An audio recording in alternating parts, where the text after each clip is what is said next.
दोस्तों, आज के इस वीडियो के माध्यम से हम सीखने वाले हैं कि हम किस प्रकार से फ्रिज का वायरिंग करेंगे, वो भी बिल्कुल आसान भाषा में। यानी कि आप इस वीडियो को देखने के बाद फ्रिज का वायरिंग करना सीख जाओगे। ठीक है दोस्तों, तो दोस्तों प्लीज इस वीडियो को लास्ट तक जरूर देखिएगा और वीडियो पसंद आए तो लाइक कर दीजिएगा और एक प्यारा सा कमेंट भी।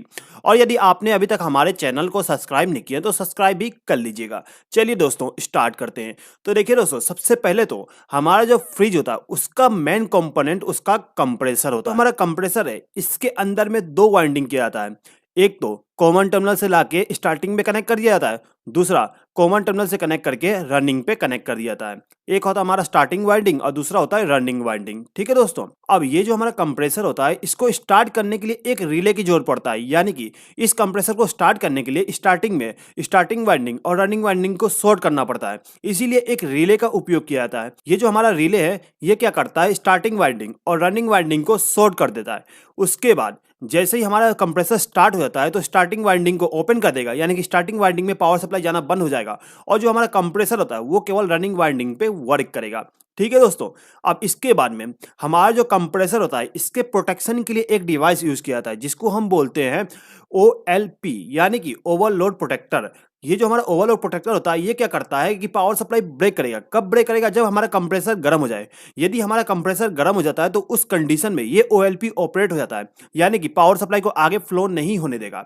और जैसे ही कंप्रेसर दोबारा ठंडा हो जाएगा तो दोबारा पावर सप्लाई को आगे फ्लो होने देगा। ठीक है, उसके बाद आपने फ्रिज में ये भी देखे होंगे कि हम फ्रिज के टेम्परेचर को सेट करते हैं, यानी कि एक रोटरी स्विच होता है उसको घुमा के हम टेम्परेचर सेट करते हैं कि हमें फ्रिज के अंदर कितना टेम्परेचर को रखना है।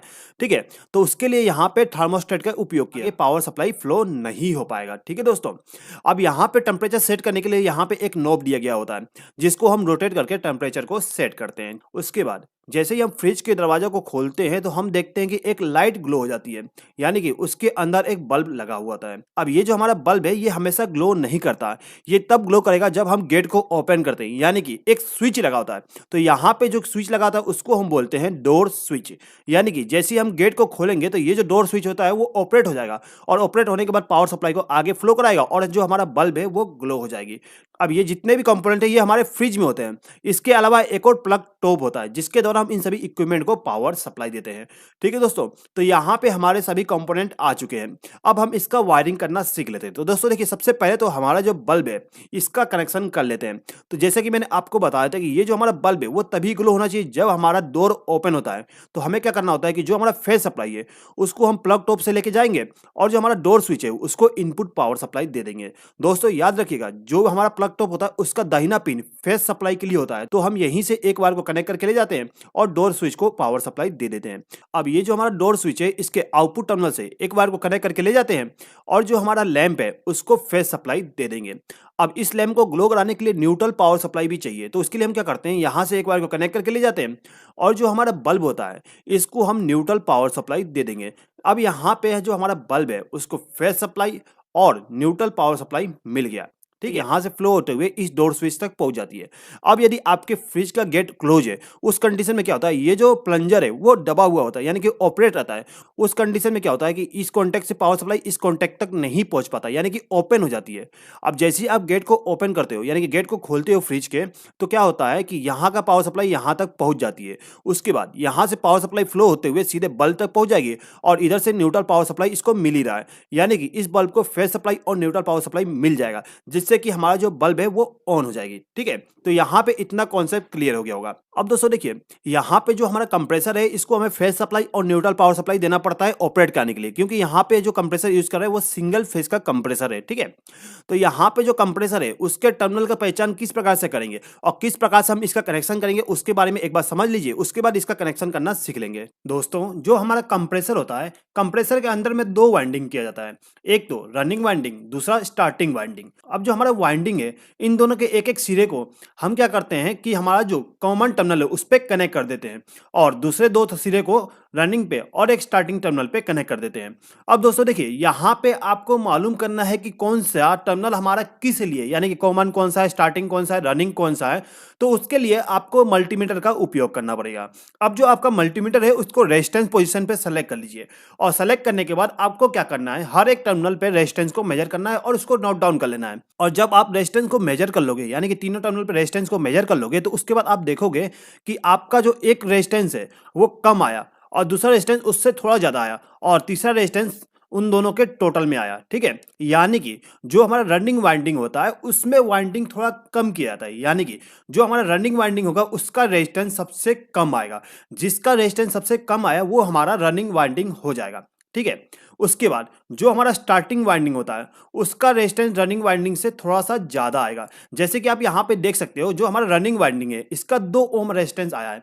दोस्तों यहाँ पे आपको एग्जाम्पल के लिए 2 ओम दिखाया गया है, लेकिन एक्चुअल में आपको 13, 14, 15 ओम के लगभग में आ जाएगा। डिपेंड करता है कि आपका कंप्रेसर कौन सा है। ठीक है, तो यहाँ पे मान लेते हैं कि जो हमारा रनिंग वाइंडिंग है उसका रेजिस्टेंस 2 ओम आ रहा है और जो स्टार्टिंग वाइंडिंग है उसका रेजिस्टेंस 3 ओम आ रहा है। अब जब आप इन दोनों टर्मिनल पे मेजर करोगे रेजिस्टेंस को यहाँ पे और यहाँ पे, तो आपको इन दोनों का टोटल मिलेगा, यानी कि 5 ओम रेजिस्टेंस मिल जाएगा। ठीक है दोस्तों, तो कुछ इस प्रकार से हो जाएगा कॉमन टर्मिनल। ठीक है, अब जो हमारा रनिंग टर्मिनल है यानी कि राइट हैंड साइड में होगा। ठीक है, ये हमारा राइट हैंड साइड है तो ये हो गया हमारा रनिंग टर्मिनल। अब जो एक दूसरा टर्मिनल बच जाएगा लेफ्ट हैंड साइड में वो हमारा स्टार्टिंग टर्मिनल हो जाएगा। ठीक है, इसके अलावा यदि दोस्तों आपका यदि कॉमन टर्मिनल नीचे में है तो आपको क्या करना है, इस साइड से देखना है, ऊपर से देखना है। ठीक है, आप जब यहाँ पे बैठ के इसको देखोगे तो ये जो हमारा कॉमन टर्मिनल है ये ऊपर में हो जाएगा, यानी कि सेंटर में हो जाएगा, ये हमारा कॉमन टर्मिनल हो जाएगा। ठीक है, अब यहाँ से यदि आप देखोगे तो आपका राइट हैंड साइड ये वाली हो जाएगा, तो ये हमारा रनिंग हो जाएगा और ये हमारा स्टार्टिंग हो जाएगा। ठीक है दोस्तों, तो दोस्तों कुछ इस प्रकार से हम टर्मिनल को देख के ये पता कर सकते हैं कि कौन सा कॉमन टर्मिनल है, कौन सा स्टार्टिंग और कौन सा रनिंग टर्मिनल। ठीक है दोस्तों, चलिए आगे बढ़ते हैं। तो दोस्तों देखिए, ये जो हमारा कंप्रेसर है इसको हमें न्यूट्रल पावर सप्लाई देना है। न्यूट्रल पावर सप्लाई हम इस कॉमन टर्मिनल पे देते हैं। ठीक है दोस्तों, याद रखिएगा कॉमन टर्मिनल पे हमें न्यूट्रल पावर सप्लाई को देना होता है, लेकिन यहाँ पे हम न्यूट्रल पावर सप्लाई डायरेक्ट नहीं देते हैं। इसके बीच में हम OLP को यूज कर लेते हैं, यानी कि जो हमारा प्रोटेक्शन है कंप्रेसर के लिए उसको यूज कर लेते हैं। तो हम क्या करते हैं, यहाँ से एक वायर को कनेक्ट करके ले जाते हैं और जो हमारा OLP है उसके एक टर्मिनल पे कनेक्ट कर देंगे। अब यहाँ पे जो OLP का दूसरा टर्मिनल है इसको ले जाके हम कॉमन टर्मिनल पे कनेक्ट कर देते हैं। ठीक है, यहाँ पे कनेक्टर है, इसको हम डायरेक्टली यहाँ पे कॉमन टर्मिनल पे कनेक्ट कर सकते हैं, लेकिन मैं क्या करता हूँ यहाँ पे एक वायर को कनेक्ट करके ले जाता हूँ और कॉमन टर्मिनल पे कनेक्ट कर देता हूँ। ठीक है दोस्तों, अब दोस्तों देखिए, ये जो हमारा कंप्रेसर है इस कंप्रेसर को हमें फेज सप्लाई देना है। तो फेज सप्लाई देने के लिए हम क्या करते हैं, हमारा जो प्लग टॉप है इसके आउटपुट टर्मिनल से हम क्या करते हैं, एक वायर को कनेक्ट करके ले जाते हैं और जो हमारा थर्मोस्टेट है उसके एक टर्मिनल पे कनेक्ट कर देंगे। दोस्तों यहाँ पर कनेक्शन मैंने आपको बीच में से करके दिखाया हूं, लेकिन हम क्या करते हैं, यहाँ से एक वायर को लूप करके इस थर्मोस्टेट को पावर सप्लाई दे देते हैं। ठीक है, अब ये जो हमारा थर्मोस्टेट है इसके आउटपुट टर्मिनल से जो पावर सप्लाई जाएगी वो इस रिले में चली जाएगी, लेकिन इस रिले में 3 टर्मिनल है, तो यहाँ पे हम कनेक्शन कहाँ पे करें। तो दोस्तों देखिए, ये जो हमारा रिले होता है इसमें टर्मिनल का नाम लिखा होता है, जैसे कि एक पे लिखा होगा कॉमन टर्मिनल, एक पे स्टार्टिंग और एक पे रनिंग। ठीक है, तो जो हमारा रिले है उसका जो डम्मी टर्मिनल है उसमें हम पावर सप्लाई थर्मोस्टेट के द्वारा देते हैं। तो यहाँ से एक वायर को कनेक्ट करके हम थर्मोस्टेट के डम्मी टर्मिनल पे कनेक्ट कर देंगे। ठीक है, अब मान इसमें से एक वायर को कनेक्ट करके ले जाएंगे और रनिंग वाले टर्मिनल पे कनेक्ट कर देंगे। ठीक है दोस्तों, अब दोस्तों देखिए, ये जो हमारा प्लग टॉप है इस प्लग टॉप में एक मोटा वाला पिन है। इस पिन से हम क्या करते हैं, एक वायर को कनेक्ट करके ले जाते हैं और इसको ले जाके हमारा जो कंप्रेसर है इसके बॉडी के साथ कनेक्ट कर देंगे। जिससे बेनिफिट ये होता है कि यदि हमारे कंप्रेसर के बॉडी में किसी प्रकार का पावर सप्लाई आ जाता है तो उस कंडीशन में इस वायर से पावर सप्लाई फ्लो होते हुए सीधे ग्राउंड हो जाएगा। ठीक है दोस्तों, तो दोस्तों कुछ इस प्रकार से हमारा जो फ्रिज होता है उसका वायरिंग करते हैं। तो चलिए दोस्तों एक बार समझ लीजिए कि जो हमारा फ्रिज होता है वो किस प्रकार से वर्क करेगा।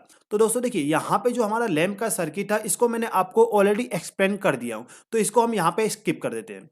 अब देखिए, ये जो हमारा प्लग टॉप है यदि मैं इसको सॉकेट के साथ कनेक्ट करता हूँ और स्विच को ऑन कर देता हूँ तो सबसे पहले जो पावर सप्लाई होगा वो यहाँ से फ्लो होते हुए सीधे थर्मोस्टेट तक पहुँच जाएगी। अब यदि हमारे फ्रिज के अंदर में टेम्परेचर ज़्यादा, यानी कि जितना टेम्परेचर हम थर्मोस्टेट में सेट करके रखेंगे उससे यदि टेम्परेचर ज़्यादा है तो उस कंडीशन में क्या करेगा, हमारा जो थर्मोस्टेट है ये क्या करेगा, पावर सप्लाई को आगे फ्लो होने देगा, यानी कि यहाँ का पावर सप्लाई यहाँ तक पहुँच जाएगी। अब यहाँ से पावर सप्लाई फ्लो होते हुए सीधे रिले में पहुँच जाती है। अब ये जो हमारा रिले होता है वो स्टार्टिंग में दोनों टर्मिनल, यानी कि स्टार्टिंग टर्मिनल और रनिंग टर्मिनल दोनों पे पावर सप्लाई देगा। अब यदि इन दोनों टर्मिनल पे पावर सप्लाई मिलता है तो यहाँ से पावर सप्लाई फ्लो होते हुए स्टार्टिंग में और रनिंग वाइंडिंग के टर्मिनल पे पहुंच जाएगी, यानी कि कंप्रेसर के स्टार्टिंग और रनिंग टर्मिनल पे पावर सप्लाई पहुंच जाती है, जिससे कि हमारा जो कंप्रेसर है वो स्टार्ट हो जाएगा। अब जैसे ही हमारा कंप्रेसर स्टार्ट होता है तो ये जो हमारा रिले होता है इसके अंदर एक प्लंजर होता है। वो क्या करता है कि ये जो हमारा स्टार्टिंग टर्मिनल है इससे पावर सप्लाई को ब्रेक कर देगा, यानी कि कंप्रेसर के स्टार्ट होने के बाद पावर सप्लाई केवल रनिंग वाले टर्मिनल पे मिलेगा, यानी कि यहाँ का पावर सप्लाई केवल यहाँ पे फ्लो होगा, यहाँ पे फ्लो नहीं हो पाएगा। तो उस कंडीशन में क्या होता है, जो हमारा कंप्रेसर है वो केवल रनिंग वाइंडिंग के द्वारा वर्क करेगा। ठीक है दोस्तों। अब दोस्तों देखिए, जो हमारा कंप्रेसर है वो स्टार्ट हो गया, अब ये क्या करेगा, कूलिंग करेगा। अब जैसे जैसे कूलिंग कम होती जाएगी, यानी कि हमारा जो फ्रिज है उसका कूलिंग कम होती जाएगी, तो ये जो हमारा थर्मोस्टेट है तो जिससे क्या होगा, ये जो हमारा कंप्रेसर है इसको फेस सप्लाई नहीं मिल पाएगी। अब ये जो हमारा कंप्रेसर है यदि इसको फेस सप्लाई नहीं मिलता तो ये बंद हो जाती है। ठीक है दोस्तों। अब जब हमारा फ्रिज के टेम्परेचर दोबारा बढ़ जाता है, यानी कि जितना हम टेम्परेचर सेट किए उससे ज्यादा हो जाएगा, तो दोबारा ये एनसी कॉन्टैक्ट बन जाएगी, जिससे क्या होगा, हमारा जो कंप्रेसर है वो दोबारा स्टार्ट हो जाएगी। ठीक है दोस्तों। अब दोस्तों देखिए, ये जो हमारा कंप्रेसर है यदि ये चलते चलते गर्म हो जाता है तो उस कंडीशन में ये जो OLP ये ऑपरेट हो जाएगा, और ये जो OLP ये क्या करता है, न्यूट्रल पावर सप्लाई को ब्रेक कर देगा। अब जैसे ही न्यूट्रल पावर सप्लाई ब्रेक होता है तो हमारे जो कंप्रेसर है इसको न्यूट्रल पावर सप्लाई नहीं मिल पाएगा, जिससे कि कंप्रेसर बंद हो जाती है। अब जैसे ही कंप्रेसर दोबारा ठंडा हो जाता है तो उस कंडीशन में ये OLP नॉर्मल हो जाता है, यानी कि न्यूट्रल पावर सप्लाई को आउटपुट में जनरेट करने लगता है, तो हमारा जो कंप्रेसर है ये दोबारा ऑन हो जाएगी। ठीक है दोस्तों। तो दोस्तों मैं यहाँ पे उम्मीद करता हूँ कि यहाँ पे आप समझ गए होंगे कि किस प्रकार से हम फ्रिज का वायरिंग करते हैं और जो हमारा फ्रिज होता है किस प्रकार से वर्क करता है। दोस्तों यदि आपको ये वीडियो पसंद आया हो तो प्लीज इस वीडियो पे लाइक, शेयर और कमेंट भी कर दीजिएगा, और यदि आपने अभी तक हमारे चैनल को सब्सक्राइब नहीं किया तो सब्सक्राइब भी कर लीजिएगा। इस वीडियो को देखने के लिए धन्यवाद।